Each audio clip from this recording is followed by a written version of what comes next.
Well, thank you so much, Jake. It was a fun interview. Thanks.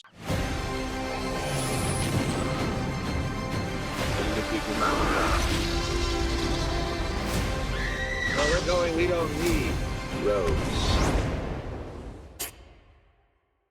Mr. Levy, seriously, from on behalf of all Schitt's Creek fans, thank you so much for this show. Thank you for 6 seasons worth of happiness. I'm just going to jump at the beginning, and I was just wondering if you could take me to the moment that your son Daniel brought this idea to you and started sort of telling you about this idea that he had. I was wondering if you could just describe that moment to me, and what was your initial reaction whenever you sort of heard this kernel of an idea? Well, I almost when I heard the colonel, listen, when my son came to me, I almost dropped dead because that just never happened before in his life. He never came to me for anything because he really wanted to do things on his own without any help from his so-called famous father. So when this finally came up and he came to me with this idea,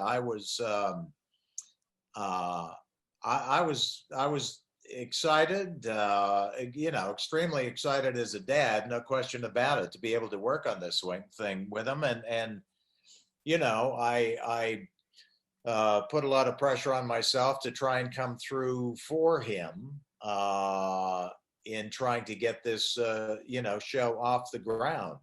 I think the reason he came to me was because of he was looking for the same comic sensibility in this project that Chris Guest and I had in the movies that we did together, Waiting for Guffman and Best in Show and A Mighty Wind. And he really loved that kind of sensibility. So that was my end right there.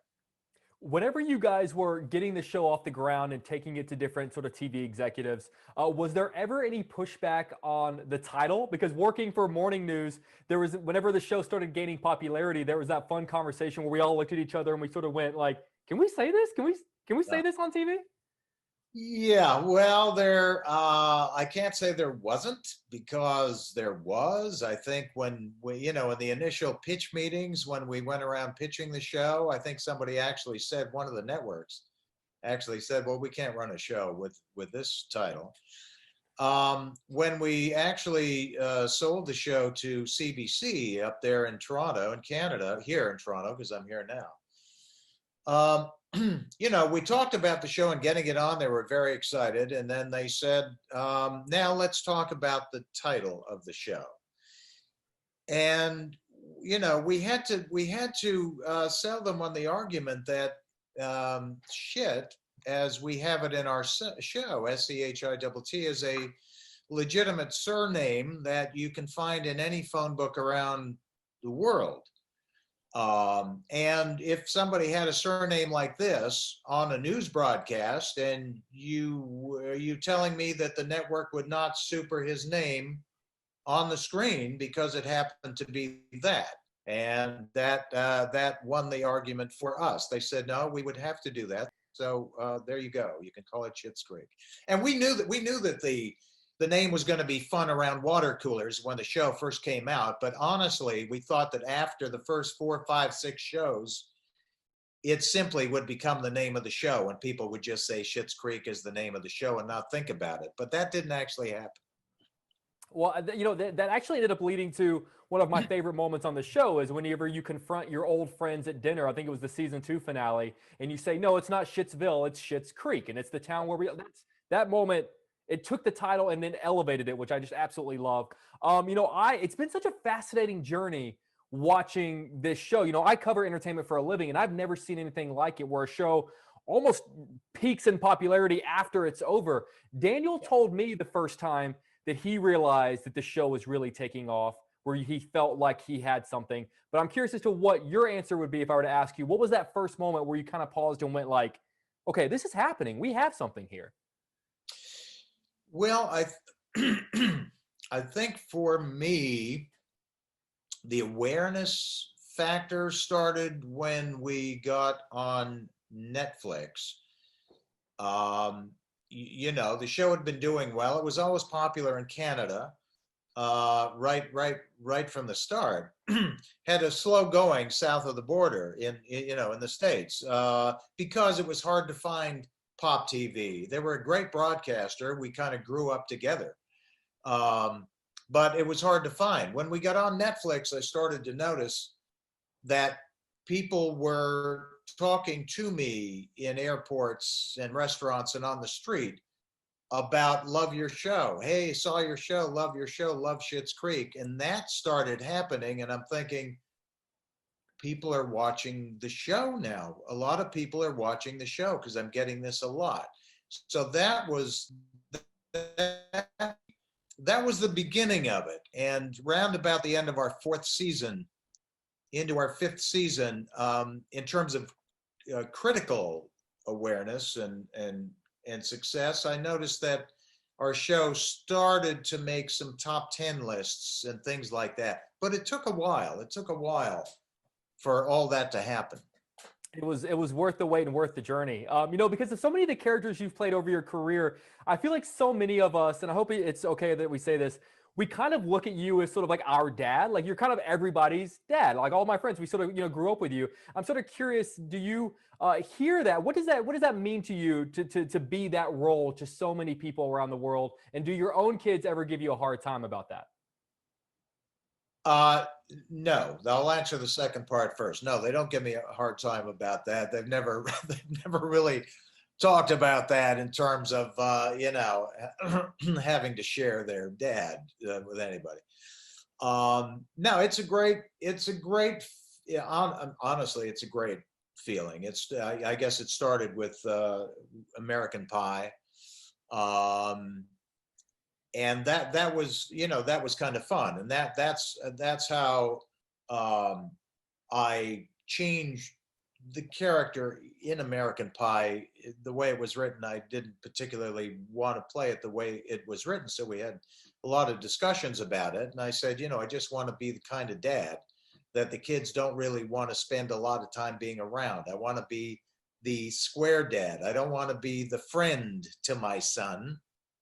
I want to be the dad, to my son. And that's the direction we kind of went with in American Pie. And in Schitt's Creek, it was just the idea that this man who was a very successful businessman, and whose idea of being a successful dad was putting his kids in the best boarding schools and hiring the best nannies. The transition from that kind of fatherhood to appreciating the responsibility of fatherhood when they got stuck in Schitt's Creek, and how that kind of affected him, and how Johnny Rose had to more or less navigate his family through this terrible hardship that they were now going through. I think it was a lot of admirable qualities in this character, and the fact that people pick up on it and like it, I think is it's like a feather in my cap. Yeah. Understandably, there's a sweet moment, and it was so fast and it was super quick, but I think it was when Johnny thought Alexis was pregnant. So he starts doing the math to figure out what financial sacrifices do I have to make sure we can have the baby and it'll be fine. And I just thought that was it was a very quick, but I just thought that was the sweetest thing. And I felt like that perfectly encapsulated who Johnny Rose was. It was a great moment. Obviously, you've worked with the great Catherine O'Hara many times, but I'm sort of curious, despite having worked with her in the past, even played husband and wife before, what did she bring to Moira that still surprised you on the set, where you thought, like, because the woman is a genius? She is, no question. And the reason she was hired, and the reason I keep working with her, because, Catherine brings more to the table than what you're actually hiring her for. You're hiring an actress to play the part, but when she takes on a part, she brings a lot more to it. She brings her own ideas about what this character could be over and above the way you had originally conceived it. She brings the idea of, wearing a lot of wigs. Not only wearing them, but naming them. All the wigs have different names, and they all have their own personalities, and you have to be careful what you say around every wig. Those and language and vocabulary, those are things that just come with her. This is what she brings to the character. And ultimately, those are the things that helped make Moira one of the most iconic, characters in any television comedy ever. You're absolutely right. And it's as funny as the show is, if you were to ask me to sort of pick my favorite moments, most of them would probably be sort of the sweeter moments, the more dramatic moments, the ones that kind of left me I'm a big crybaby, the ones that left me in tears. So I kind of have a chicken or the egg question for you. Do the funny moments make the drama land harder, or does sort of the drama of the show make the comedy more needed and appreciated? Well, that's a great question. And it all kind of comes out in what I call good character comedy. And that's what we set out to do originally. That was the sensibility that Daniel wanted in the show. Believing in your characters, creating characters that are three-dimensional, creating characters that have an emotional side as well as a funny side, and characters that are so grounded that the audience will have an emotional involvement with your character. They will want to know what's going on with the character. They love the character, and you can take the viewer on an amazing ride with these characters in terms of comedy and drama. So it's hard to say what really is the more paramount aspect of this, which is funny or emotional. I think if you do it well, you're going to hit peaks in both that just come out very naturally and make it such an enjoyable experience for the viewer. Whenever I first started watching the show, I texted a friend of mine who recommended it to me, and I said, "Am I supposed to be crying this much? Like, is this the reaction I'm supposed to have?" I'm curious. What was the last scene that you filmed as Johnny Rose, and what was it like to hear cut for the last time? Well, I mean, speaking of crying, we all had a good cry at several moments there toward the end of the run of this thing. Our last table read, we couldn't even get through it, to be honest. The last day at the motel, just before we got to my final scene, characters were being wrapped. Annie Murphy's character Alexis was being wrapped that day, and my son's character David Rose was being wrapped. There were many emotional moments. The very last scene that I did was a scene in the last show where it's raining and we're in a kind of a tented area, trying to figure out where we can have the wedding, that was the last scene that was shot on the very last day.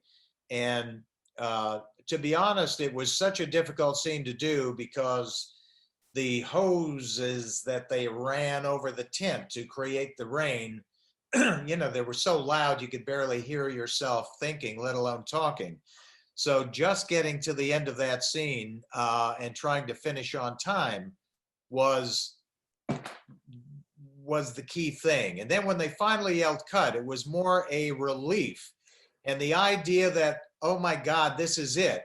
It took about like 2 minutes before that kind of hit, that there's no more after this. There's no more scenes after this. This is it. So we all had a lovely glass of champagne and, took out the box of Kleenex and started saying our goodbyes.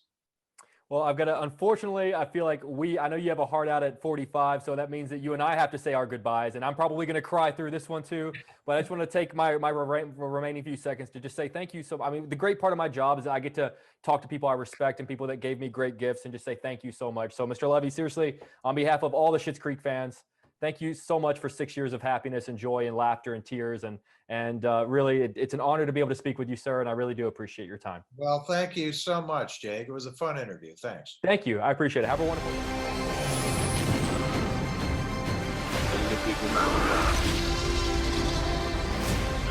Where we're going, we don't need roads.